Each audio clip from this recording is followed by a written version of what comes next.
Hello hi जय जगन्नाथ पिला माने आज तृतीय श्रेणी वृत्ति परीक्षा गणितर केतटा क्वेश्चन आंसर डिस्कस करबा जो थे कि ऑप्शन नाही हैला ए भलिया क्वेश्चन भी आसी थाए बहुत वर्ष आसीची तो आज आम से भलिया क्वेश्चन केतटा डिस्कस करबा हैला। तो प्रथम क्वेश्चन कौन कहिछि देख 30 रु 9 जेतिकी कम केउ संख्या 12 रु सेतिकी बेसी। तो 30 रु 9 जेतिकी कम कही तो केते कम आम प्रथम आने 30 रु 9 गले केते पिला माने 21 ता अर्थ 21 कम 30 रु 9 टा जेतिकी कम जो कही केते कम 21 कम। तो केउ संख्या 12 रु सेतिकी बेसी 12 रु को संख्या गोटे 12 रु सेतिकी बेसी सेतिकी जो कही सेटा कोटा 21 हला जेतिकी सेतिकी 30 रु 9 टा जेतिकी कम केउ संख्याटा 12 रु सेतिकी बेसी हेले जेतिकी तो आम आनिले 21 तो ये 12 रु सेतिकी बेसी तो 12 रु सेतिकी माने केते 21 तो आम 12 रे जदि 21 मिसबा केते हबो 33 हबो ना नहीं 12 रे 21 बेसी कहिछि कि बेसी कहिछि ना नहीं सेतिकी बेसी बोली कहिछि तो 12 रु सेतिकी जो बेसी 12 रु सेतिकी 12 माने 12 सेतिकी होछि केते 21 तो 12 रे 21 मिसले केते हबो बेसी कहिछि कि नहीं जदि कमे कही था ताहले आमे कौन करते ना 21 फेड़ाण करते है किंतु एठी कौन कही बेसी कही तो 12 रु जदि अधिक कहला तो 12 रे आमे से जिनसटा मिसेइले उत्तरटा आसीबो तो 33 आसिला है निजे मिश्रण कर दियो पिला माने होछि ना नहीं 33 तो एथिरे ऑप्शन नहीं है 33 ही जिबा हमर सठिक उत्तर। नेक्स्ट क्वेश्चन देखिबा तो नेक्स्ट क्वेश्चन कही इंग्राजी वर्षर प्रथम और तृतीय मासर दिन संख्या केते प्रथम मास और तृतीय मास प्रथम मास केते दिनिया 31 दिनिया हाँ ना नहीं आ तृतीय मास भी केते दिनिया 31 दिनिया हाँ ना नहीं मार्च मास भी 31 दिनिया कि नहीं तो केते संख्या केते बोली पचार तो 31 रे 31 मिसले केते पिला माने 1 1 2 3 3 6 केते दिन 62 दिन बुझीला केमती है प्रथम और तृतीय मिसेदेल हो गला 62 है। नेक्स्ट क्वेश्चन देख कौन कहला 180 सेकेंड को मिनिट रे प्रकाश कले केते मिनिट हबो 180 सेकेंड दे देछि आ ताको मिनिट रे प्रकाश करबा को कहिछि तो केमिति तमे करबो एटा कौन हबो कहलो पिला माने हरण हबो केमिति हरण हबो देख 180 संगे रे आमे केते हरिबा ना गोटे मिनिट केते सेकेंड हमरो 60 सेकेंड कि नहीं हला एठी हमको जदि सेकेंड ए 180 सेकेंड को जदि मिनिट रे परिणत करिवार अछि ताहले प्रथमे गोटे मिनिट केते 60 सेकेंड कि नहीं से 60 सेकेंड को आमे 180 सेकेंड रे हरण करबा बुझिएला हरण कर दिले आमे केते मिनिट ए 180 सेकेंड ता केते मिनिट जानि परबा। तो चलो करबा देखो गोटे शून्य को गोटे शून्य कटि गला आ 6 रहिला 18 रहिला तो 6 को पण के 18 कोठी अछि 6 3 18 हा ना नहीं तो आमर उत्तर केते आसिला 3 आसिला ता अर्थ 100 सेकेंड 180 सेकेंड माने होची 3 मिनिट हैला केते मिनिट 3 मिनिट बुझीला। नेक्स्ट क्वेश्चन देखिबा कौन कहला कहिची 1 0 और 5 द्वारा 3 अंक विशिष्ट क्षुद्रतम संख्याटी केते 1 0 5 को नहीं कि आमे गोटे 3 अंक विशिष्ट कौन करबा ना क्षुद्रतम माने ताठु आउ सान जेमती नथिबो तो कोटा हबो 105 ही हबो हाँ ना नहीं ये तीनटा को जदि आमे गठन करबा संख्या हमको शतक घरे कौन सबुठु सान संख्या दरकार आ सबुठु सान संख्या होची 0 किंतु 0 जदि नहीं कि आमे संख्या गठन करि परिबा कि नहीं तो 0 परे तापरे सान किए 1 तो 1 द्वारा जो संख्याटा आमे गढ़िबा सेटा हे जिबा हमर क्षुद्रतम संख्या तो एटी कोटा हबो 105 हे जिबो सठिक उत्तर हैला। क्वेश्चन देखिबा कौन कहला 5 लिटर 7 मिलीलिटर को मिलीलिटर रे प्रकाश कर बोली कहला पिला माने से 5 लिटर आउ 7 मिलीलिटर को 5 लिटर 7 मिलीलिटर को केवल मिलीलिटर रे प्रकाश करबा तो 5 लिटर माने केते पिला माने 5 लिटर माने केते 5000 कि नहीं 1 लिटर माने जानचो कि नहीं 1 लिटर माने केते 1 लिटर माने होची 1000 मिलीलिटर हाँ ना नहीं तो 5 लिटर माने केते 5000 मिलीलिटर हबो ना नहीं 5000 मिलीलिटर तो केते आसला एटा 5000 मिलीलिटर एटी 7 मिलीलिटर अछि ताको भी मिसेइबो भूली जीवनी हैला 5000 रे ए 7 टा को आमे मिसेइबा ତ କେତେ ହେବ 5007 ମିଲିଲିଟର। ହଁ ନା ନାହିଁ? ଏଇଟା ହେଇଯିବ ସଠିକ୍ ଉତ୍ତର। କେତେ ହେବ 5007 ମିଲିଲିଟର। ଯଦି ଆମେ 5 ଲିଟର 7 ମିଲିଲିଟରକୁ କେବଳ ମିଲିଲିଟରରେ ପ୍ରକାଶ କରିବା ତାହେଲେ ଆମର ଏଇଟା ହେଇଯିବ ସଠିକ୍ ଉତ୍ତର ହେଲା। ଅପସନ୍ ନାହିଁ ପିଲାମାନେ ନିଜେ କରିବ। ବୁଝିହେଲା? ତ ନେକ୍ସଟ କ୍ୱେଶ୍ଚିନ୍ ଦେଇଛି କେଉଁ ତିନିଟି କ୍ରମିକ ସଂଖ୍ୟାର ଯୋଗଫଳ ଓ ଗୁଣଫଳ ସମାନ। କେଉଁ ସଂଖ୍ୟାଟା ଆମେ ନେବା ଯାହାର କି ତିନୋଟି କ୍ରମିକ ସଂଖ୍ୟାର ଯୋଗଫଳ। କ୍ରମିକ ସଂଖ୍ୟା କେଉଁଟା କେଉଁଟା ହେବ କହିଲ ପିଲାମାନେ? କେଉଁ ତିନିଟା ସଂଖ୍ୟାକୁ ଲଗାଲଗି ହିଁ ତିନିଟା ସଂଖ୍ୟାକୁ ଆମେ ଯୋଗ କଲେ ଯାହା ଆସିବ ତାକୁ ଗୁଣିଲେ ବି ତାହା ଆସିବ। ତ କେଉଁଟା ହେବ ଜାଣିଛ? 1 2 ଆଉ 3 ଏ ତିନିଟାକୁ ପ୍ରଥମେ କ୍ରମିକ ହେଲା କି ନାହିଁ? 1 2 3 ହେଉଛି କ୍ରମିକ ସଂଖ୍ୟା ଲଗାଲଗି ହିଁ ଅଛି। ତାକୁ ଯୋଗ କର। 1ରେ 2 ମିଶିଲେ କେତେ? 3 3ରେ 3 ମିଶିଲେ କେତେ? 6। ତାକୁ ପୁଣି ଗୁଣନ କର। ଗୁଣଫଳ କହିଛି କି ନାହିଁ? ତ 1 ଗୁଣନ 2 ଗୁଣନ 3 କରିବା। 1 ଦୁଣେ କେତେ? 2 2 3 6 ହେଲା ନା ନାହିଁ? ତ ଏଇ କ୍ୱେଶ୍ଚିନ୍ଟା ଯଦି ଆସିବ ଏଇଟା ହିଁ କରିବ। 1 2 3 ସଂଖ୍ୟାଟି ନେବ। ବୁଝିହେଲା? ତ ନେକ୍ସଟ କ୍ୱେଶ୍ଚିନ୍ ଦେଖ କ'ଣ କହିଲା। 14ରୁ 24 ମଧ୍ୟରେ ଅଯୁଗ୍ମ ସଂଖ୍ୟା ଗୁଡ଼ିକ ଲେଖ। 14ରୁ 24 ମଧ୍ୟରେ ଅଯୁଗ୍ମ ସଂଖ୍ୟା କେଉଁଟା କେଉଁଟା ଅଛି ସେଇଟା ଲେଖିଦେବ। କେଉଁଟା କେଉଁଟା? 15 ଗୋଟେ ମଧ୍ୟରେ କହିଛି ମାନେ ସେ ଭିତରେ ଯେଉଁଟା ଯେଉଁଟା ରହିଲା। 15 ରହିଲା, 17 ରହିଲା, ଆଉ କ'ଣ ରହିଲା?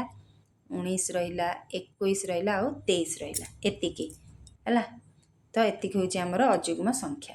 ବୁଝିହେଲା? ନେକ୍ସଟ କ୍ୱେଶ୍ଚିନ୍ କହିଛି 2020 ମସିହାରେ ଫେବୃଆରୀ ମାସ କେତେ ଦିନ ହୋଇଥିଲା? ପିଲାମାନେ ଯଦି 2020ଟା ଆମର 4 ଦ୍ୱାରା ବିଭାଜ୍ୟ ହେଉଛି ତାହେଲେ ଏଇଟା ହେଉଛି ଅଧିବର୍ଷ। ତ ସେ ଅଧିବର୍ଷରେ ଆମର କେତେ? 29 ଦିନ ହୋଇଥାଏ। ତ ଆମେ ଚେକ୍ କରିବା 2020କୁ ଆମେ 4ରେ ବିଭକ୍ତ କରିବା। ତ କେତେ ହେବ? 4 5 20 0 2 ଓହ୍ଲେଇଲା 4 0 0 2 ପୁଣି 4 5 20। ତ ଏଇଟା କ'ଣ ହେଉଛି? ବିଭାଜ୍ୟ ହେଇଯାଉଛି 4ରେ।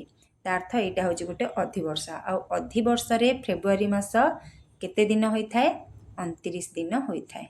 ବୁଝିହେଲା? ବୁଝିଲ ପିଲାମାନେ? ନେକ୍ସଟ କ୍ୱେଶ୍ଚିନ୍ ଦେଖିବା କ'ଣ କହିଲା। ତୁମ ଗଣିତ ମଜା ବହିର ଜୋକର ଯେଉଁ ଟୋପି ପିନ୍ଧିଛି ତାହା କି ପ୍ରକାର ଘନ ଅଟେ? ତ ସେଇଟା କି ପ୍ରକାର ଘନ ଅଟେ? ଯେଉଁ ଟୋପି ପିନ୍ଧିଛି କ'ଣ ଅଟେ ସେଇଟା? କୋନ୍ ନା ନାହିଁ? କୋନ୍ ବୋଲି ଲେଖିବ ହେଲା। ଏଇଟା କୋନ୍ ହେଇଯିବ ସଠିକ୍ ଉତ୍ତର। ନେକ୍ସଟ କ୍ୱେଶ୍ଚିନ୍ ଦେଖ କହିଲା 4 ସପ୍ତାହ 2 ଦିନ କେତେ ଦିନ? 4 ସପ୍ତାହ ମାନେ କେତେ ପିଲାମାନେ? 4 ଗୁଣନ କେତେ ଗୁଣିବ? ସପ୍ତାହ ମାନେ କେତେ? 7 ଦିନ ହେଲା। ତ 7 ଗୁଣା ହେବ। ସପ୍ତାହକୁ 7 ଦିନ କି ନାହିଁ ସେଥିପାଇଁ 7 ଗୁଣା ହେଲା। କେଉଁଥିରେ? 4ରେ। 4 ସପ୍ତାହର ସେ ପଚାରିଛି ତ 4 ସପ୍ତାହ। ତ 4 ସପ୍ତାହ କେତେ? 28।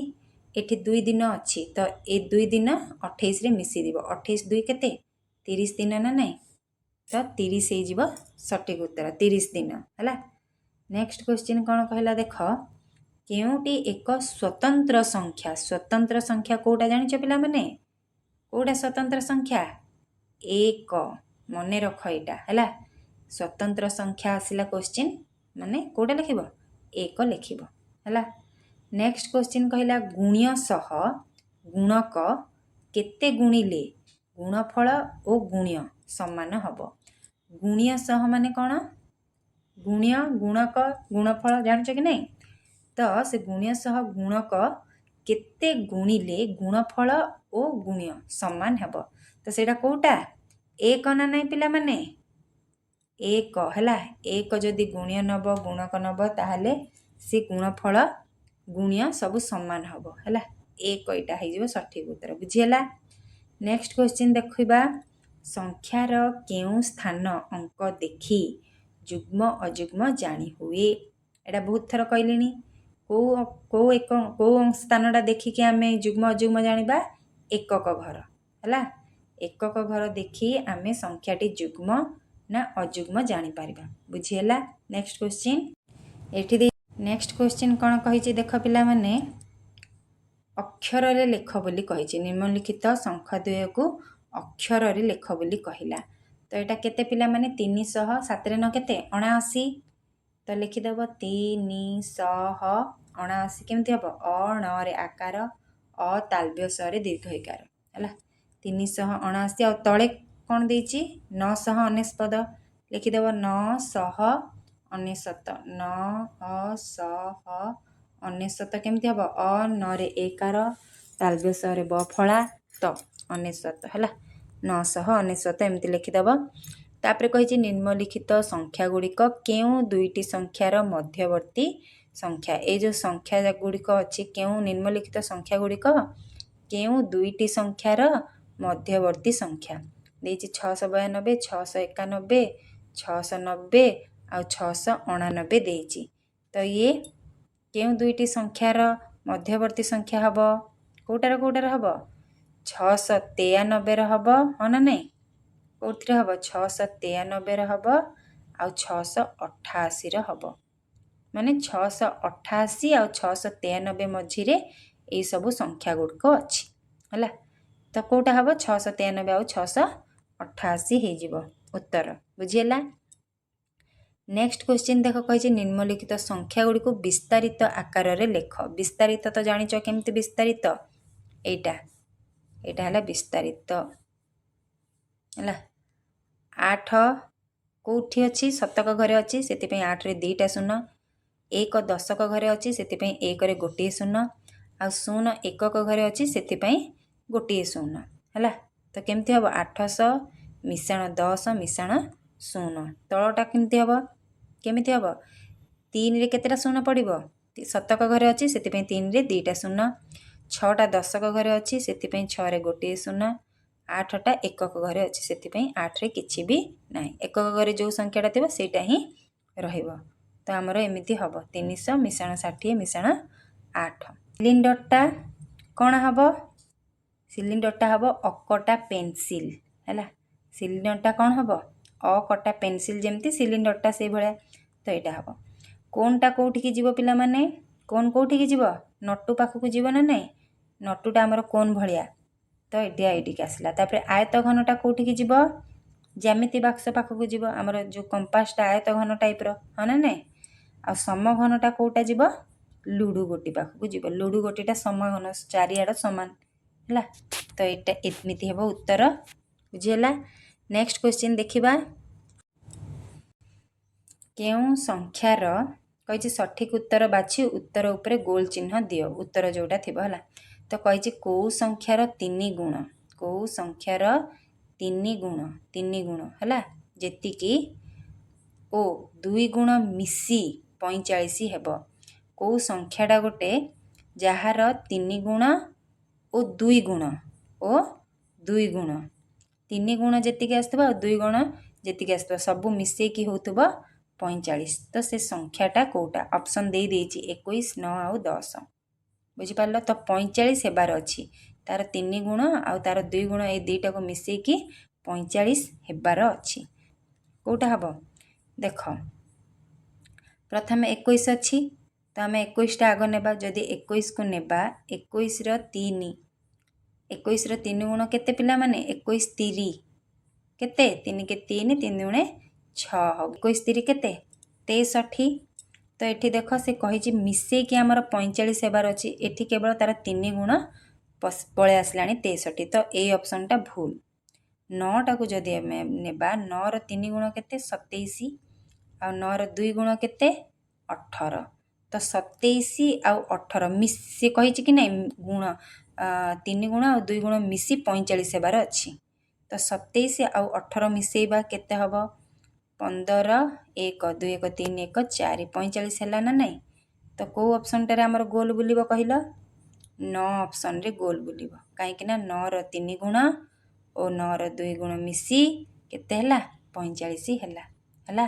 ନେକ୍ସଟ କ୍ୱେଶ୍ଚିନ୍ ଦେଖିବା କହିଲା ଗଣିତରେ ମୋଟ କେତୋଟି ଅଙ୍କ ବ୍ୟବହାର କରାଯାଏ। କେତୋଟି ଅଙ୍କ ବ୍ୟବହାର କରାଯାଏ ବୋଲି କହିଲା 9ଟି ନା 10ଟି ନା 8ଟି। କେତୋଟି ଅଙ୍କ ବ୍ୟବହାର କରାଯାଏ 10ଟି ନା ନାହିଁ ଆମର କେଉଁଟା 10 ହେଇଯିବ ସଠିକ ଉତ୍ତର ହେଲା। 7ଟା ହେବ 10ଟା ଆମର ସଠିକ ଉତ୍ତର ହେଇଗଲା। ତାପରେ ନେକ୍ସଟ କ୍ୱେଶ୍ଚିନ୍ କ'ଣ କହିଲା ଦେଖ ବର୍ଷକ ମଧ୍ୟରେ କେତୋଟି 31 ଦିନିଆ ମାସ ଅଛି। 31 ଦିନିଆ ମାସ କେତୋଟି ଅଛି ପିଲାମାନେ ଜାନୁଆରୀ ମାର୍ଚ୍ଚ ମେ ତାପରେ ଜୁଲାଇ ଅଗଷ୍ଟ ତାପରେ ଅକ୍ଟୋବର ତାପରେ ଡିସେମ୍ବର ସବୁ କେତେଟା ହେଲା 7ଟି ହେଲା ନା ନାହିଁ। तो 7 पाखे आम गोल बुले देवा है। नेक्स्ट क्वेश्चन कौन कहला देख कहला तेलर परिमाण को केउथिरे प्रकाश करा जाए मीटर ना सेंटीमीटर ना लिटर। तो तेलर परिमाण कोटा लिटर रे मपा जाए प्रकाश करा जाए नहीं। नेक्स्ट क्वेश्चन देख कहार मोटे धार नाही कोन रो ना गोलकर ना सिलिंडर। तो कहार धार नाही गोलकर ना। तो यहाँ हो सठिक उत्तर। वीडियो केमती लगिला निश्चय लाइक कर कमेंट कर हाइप कर और सब्सक्राइब न करथिले सब्सक्राइब कर दियो। रहुची जय जगन्नाथ पुणी देखा नेक्स्ट वीडियो रे।